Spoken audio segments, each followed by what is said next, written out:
लखीमपुर खीरी से गंभीर मामला सामने आया है, जहां उत्तर प्रदेश अधिवक्ता महासंघ ने मुख्यमंत्री को प्रार्थना पत्र भेजकर उप जिलाधिकारी अश्विनी कुमार सिंह पर गंभीर आरोप लगाए हैं। आरोप है कि सार्वजनिक भूमि, तालाब, मंदिर और जमीन के अवैध रूप से भू माफियाओं के नाम दर्ज कराया गया। ये भी दावा किया गया है कि चारगाह भूमि को फर्जी तरीके से निजी नामों में दर्ज कर दिया गया, जिससे स्थानीय लोगों में भारी आक्रोश है। पत्र में राष्ट्रीय राजमार्ग परियोजना की भूमि अधिग्रहण प्रक्रिया में अनियमितताओं और एक मृतक इंसान के परिवार को मुआवजा न मिलने का भी मुद्दा उठाया गया है। अधिवक्ता महासंघ ने पूरे मामले की उच्च स्तरीय जांच और सख्त कार्रवाई की मांग की है। देखिए हमारे सहयोगी अब्दुल कवी की ये खास रिपोर्ट। नमस्कार, इस समय मैं मौजूद हूँ जिला अधिकारी के सामने प्रांगण में। मैं आपको बताऊं, उत्तर प्रदेश जिला अधिवक्ता संघ के वकीलों ने एक ज्ञापन मुख्यमंत्री को जिला अधिकारी के माध्यम से दिया है, जिसमें उनका कहना है कि जो एसडीएम सदर अश्विनी कुमार हैं, अश्विनी कुमार के द्वारा शहर में बहुत भ्रष्टाचार किया जा रहा है। एक तरफ जहां मुख्यमंत्री और सुप्रीम कोर्ट तालाबों को सुरक्षित करने की बात करती है, वहीं उनके द्वारा तालाब की ज़मीन को, आबादी की ज़मीन दिखाकर उसको प्रॉपर्टी के डीलरों के द्वारा को बेचा जा रहा है। इस तरह के अनेक भ्रष्टाचार के आरोप एसडीएम अश्विनी कुमार पर लगाए गए हैं। आइए हम यहाँ पर जो अधिवक्ता हैं उनसे हम बात करेंगे और जानेंगे कि आखिर किस तरह का भ्रष्टाचार उनके द्वारा यहाँ पर किया जा रहा है। पब्लिक एशिया न्यूज़ के लिए अब्दुल कवी की रिपोर्ट। अजय कुमार शुक्ल, मेंबर, पूर्व chairman bar council Uttar Pradesh. उन्होंने ज्ञापन दिया है एसडीएम अश्विनी कुमार के खिलाफ। क्या क्या मुख्य बिंदु हैं उसमें? ये तो शहर में एक मंदिर है शंकर जी का, जिसमें कई जिलों के श्रद्धालुओं की आस्था जुड़ी हुई है। उस मंदिर से जुड़ा हुआ तालाब है। उस तालाब को एसडीएम साहब ने प्रॉपर्टी डीलर्स को सौंपने के लिए पूरा प्रयास किया है, जिसके डॉक्यूमेंट्री साथ जिलाधिकारी महोदय को दिए गए हैं। इसके अलावा एसडीएम साहब ने अन्य सार्वजनिक प्रयोजन की भूमि भू माफियाओं के नाम की हैं, उसके भी रिकॉर्ड मौजूद हैं। इसके अलावा सदर तहसील के 12 गांव हाईवे में आए हैं। उस पर उन गांवों के संबंध में तानाशाही पूर्ण तरीके से आपने आदेश पारित किया है कि इन 12 गांव की ज़मीन पर किसी प्रकार का ट्रांसफ़र, विक्रय या कोई लेन देन नहीं किया जा सकता है, जबकि ऐसा इनको कोई अधिकार नहीं है। जो भूमि हाईवे में प्रस्तावित है या अधिग्रहित की जा रही है, उसको छोड़कर बाकी किसी भूमि की खरीद बिक्री पर रोक लगाने का उनको कोई अधिकार नहीं है। किसान दुर्घटना बीमा के मामलों में सरकार की नीति है कि लाभार्थियों को लाभ मिलना चाहिए, और अवैध वसूली के प्रयास में सालों साल 4-5 साल किसान दुर्घटना बीमा में दिवंगत किसानों की विधवाओं को दौड़ाया जा रहा है, जिसके डॉक्यूमेंट्री साक्ष्य हैं। इन सारी मांगों को लेकर के हमने मुख्यमंत्री को संबोधित ज्ञापन जिलाधिकारी महोदय को सौंपा है, जिसमें हमारी मांग है कि इनका एक समाचार पत्रों में समाचार छपा था कि ये एडीएम के पद पर इनका प्रमोशन हो रहा है, उस प्रमोशन को रोका जाए। एसडीएम सदर और एसडीएम निघासन की हैसियत से किए गए इनके कारनामों की जांच की जाए, इनको निलंबित किया जाए और इनके विरुद्ध कड़ी कार्रवाई की जाए। सर, कुछ दिन पहले भी इनके लिए कई टीवी चैनल पे नरहर ग्राम पर गाँव को लेकर वहाँ पे बहुत भ्रष्टाचार के आरोप लगे हैं। क्या उसके बारे में कुछ जानकारी आपको? हमको कोई जानकारी नहीं है, उसके बारे में कोई जानकारी नहीं है। अगर आपकी मांगे, आपने जो ज्ञापन दिया है, ना मानेंगे तो हम बड़ा आंदोलन चलाएंगे। मतलब किसी भी स्थिति में जनता का उत्पीड़न या तानाशाही या सामंती मानसिकता बर्दाश्त नहीं की जाएगी। जब से ये सदर तहसील में एसडीएम के पद पर आए हुए हैं, तब से कुछ ज़्यादा भ्रष्टाचार नहीं बढ़ गया है? भ्रष्टाचार बढ़ गया है, और जो माननीय मुख्यमंत्री योगी आदित्यनाथ जी की जन कल्याण की नीति है, उसके ठीक विपरीत जन कल्याण न करके ये जन उत्पीड़न में व्यस्त हैं। क्या नाम है सर? मेरा नरेंद्र कुमार वर्मा एडवोकेट नाम है। सर, आप लोगों ने ज्ञापन दिया है, सामूहिक ज्ञापन दिया है जी एसडीएम सदर के खिलाफ। जी।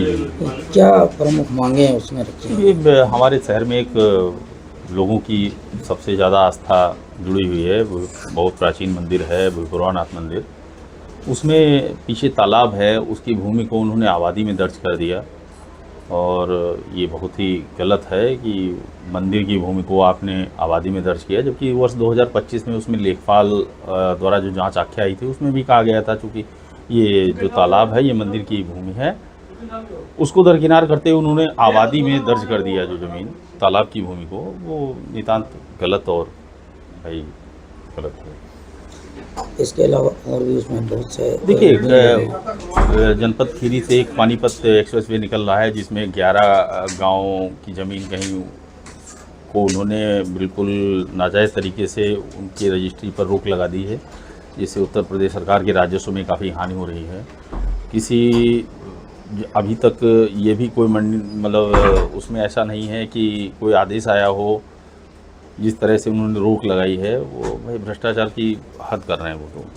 क्या आप लोगों से आज जिलाधिकारी से बातचीत हुई है, क्या आश्वासन दिया है? माननीय जिलाधिकारी द्वारा आश्वासन दिया गया है कि उक्त मांगों को ध्यान में रखते हुए इनकी जांच कराई जाएगी, उनके विरुद्ध कठोर से कठोर कार्रवाई की जाएगी। जिस तरीके से सुप्रीम कोर्ट का आदेश है जी कि तालाब जो है उनको पाटा नहीं जा सकता, लेकिन तालाब यहाँ पे रह ही नहीं गए। उन सब चीज़ों को दरकिनार करते हुए एसडीएम साहब जो कार्यशैली है वो पूरी भ्रष्टाचार से लिप्त है। ये तो जीता जागता उदाहरण है। चाहे आप ले लीजिए वो माननीय जुगल किशोर जी के पड़ोस में आजमानी वाला तालाब है, उसको पूरा पाट के उसको प्लाटिंग करा रहे हैं। सारे एक ज्वलंत उदाहरण नहीं है, कई तालाब उन्होंने नष्ट करा दिए हैं। इसमें अगर हम सूत्रों की बात माने तो जो नगर पालिका अध्यक्ष जी हैं उसमें उनकी भी डीलिंग हुई है, कुछ जानकारी देंगे? नहीं, उस बारे में मुझे कोई ऐसी जानकारी नहीं है भैया, उस बारे में कोई ऐसी जानकारी मुझे नहीं है। लेकिन जो जीवंत उदाहरण हैं आपको दिख रहे हैं, भाई प्राचीन मंदिर है, भूपुरानाथ मंदिर है, उसके पीछे जो ज़मीन पड़ी हुई है तालाब की भूमि है, उस पर आपने उसको आबादी भाई भूमाफियाओं से मिलकर आपने आबादी में घोषित कर दिया। ये बहुत ही भाई गलत चीज़ है। सर क्या नाम है आपका? मैं धर्मेंद्र सिंह सूर्यवंशी, प्रांतीय महासचिव अधिवक्ता संघ उत्तर प्रदेश। सर आज आपने एक ज्ञापन दिया है जिलाधिकारी को, मुख्यमंत्री को दिया, जिलाधिकारी के माध्यम, क्या क्या मुख्य बिंदु हैं? उसमें हमारे प्रमुख मांगे हैं। हमारे लखीमपुर में अश्विनी कुमार सिंह सदर एसडीएम हैं, जिन्होंने यहाँ पे भूपुरानाथ मंदिर की जो तालाब की ज़मीन थी उसको आबादी में दर्ज कर दिया। इनके द्वारा ही दर्ज किया गया और उसके बाद जब शिकायत की गई तो उसमें एक बार रिपोर्ट आई, उसके बाद भी इन्होंने उस पर कोई आर्डर नहीं किया और दोबारा जब उस पर दोबारा रिपोर्ट मंगाई फिर रिपोर्ट वही वापस आई। उसके बावजूद 1 साल हो गया है, उस पर आबादी ही दर्ज है, अभी तक कोई कार्रवाई इनके द्वारा नहीं की गई है। और ये ज़मीन जो है एक तरीके से भूमाफियाओं से मिलकर इन्होंने मंदिर की ज़मीन उनके नाम करने का पूरा वो किया है। और ये इतने भ्रष्ट हैं कि इनको भ्रष्टता का कुछ कहना ही मुश्किल है कितना काम। अभी एक यहाँ हाईवे निकल रहा है हमारे जनपद खीरी में, उसके 8-10 गांव आते हैं, तो 10 गांव का पूरा उन्होंने बैनामा रजिस्ट्री पर रोक लगा दी है, जिससे तो सरकार का राजस्व का नुकसान भी हो रहा है। और ये तो दुर्भाग्य देखिए कि मतलब ये इनका प्रमोशन एडीएम के पद पे हुआ है, जबकि ये एसडीएम बनने के लायक नहीं है। एडीएम तो बहुत बड़ी चीज़ है और इनके द्वारा मतलब हमेशा भ्रष्टाचार को बढ़ावा दिया गया जिला खीरी में। और कहीं भी एक प्रेम से नहीं रहे हैं, सब कहीं ये सब उल्टे सीधे कारनामे करते हैं। इनके कारनामे गिनाने पे आ जाओ तो बहुत कारनामे इनके हैं। इन्होंने तो कम से कम 7-8 साल हो गए जनपद खीरी में। इस कार्यकाल से पहले निघासन में रहे हैं, लखीमपुर रहे हैं, जबकि शासन का आदेश है कि जिले पे अधिकारी 3 साल ही टिक सकते हैं। ये तो कहते हैं कि हमारे शासन बहुत अच्छी पकड़ है, इस कारण मतलब यहाँ पे टिके हुए हैं, बाकी उनका कोई उद्देश्य नहीं। और भाजपा को तो ये बदनाम कर रहे हैं, उनकी नीतियों को तो पूरा धज्जियाँ उड़ा दे रहे हैं। यहाँ पे ये अवैध वसूली करना, जिसका कोई ना हो तो मकान गिरवा, प्लाटिंग का वो तोड़ना, ये करना वो करना, यही सब उल्टे सीधे काम पूरे यहाँ कर रहे हैं। भाई कोई सरकार की मंशा के अनुरूप कोई भी कार्य नहीं किया था इनके द्वारा। मुख्यमंत्री का एक आदेश आया था जो भी तालाब है उनको सुरक्षित किया जाए, उसके बावजूद इस तरह का उनके द्वारा जो कृत्य किया जा रहा है, तो आप क्या कहना चाहेंगे? ये आपकी क्या रणनीति रहेगी आगे से? हमारी रणनीति इनको निलंबित करने की हमारी मांग है और इनके खिलाफ मुकदमा लिखा जाए, क्योंकि जो आबादी दर्ज की है, और इनको जेल भेजा जाए। प्रमोशन की बात ही छोड़िए। हमारा तो रणनीति है कि अभी अगर आज डीएम साहब से मिले हैं हम लोग और मुख्यमंत्री जी को ज्ञापन दिया गया है और डीएम साहब ने आश्वासन दिया है कि कार्रवाई हम करेंगे, और अगर कार्रवाई नहीं होती है तो इनके खिलाफ बहुत बड़ा आंदोलन हम लोग करेंगे। क्या लगता है जब से एसडीएम सदर अश्विनी कुमार तहसील सदर में आए हुए हैं, जिस तरीके से जब से आए हुए हैं भ्रष्टाचार ही भ्रष्टाचार फैला, कहीं नरहर ग्राम पंचायत में सैकड़ों एकड़ जमीन पर अवैध कब्जा हो, या अंबेडकर पार्क पर अवैध कब्जा हो, या ऑयल जो नगर पंचायत है वहाँ पे पेट्रोल टंकी पे अवैध कब्जा हो, गुप्ता समोसा वाले की दुकान तालाब में बनी है उनका अवैध कब्जा हो, क्या लगता है किस तरीके से इनका भ्रष्टाचार फैला है? इनकी नीतियां स्पष्ट हैं। इनको जहां पैसा मिल जाता है वहां कोई कार्रवाई नहीं करनी है।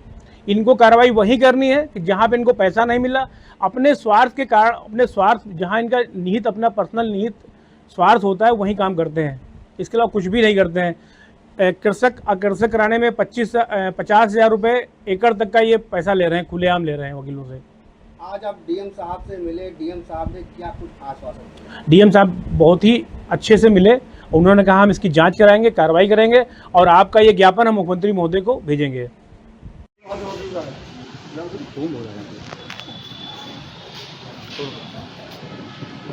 भ्रष्ट एसडीएम को भ्रष्ट एसडीएम को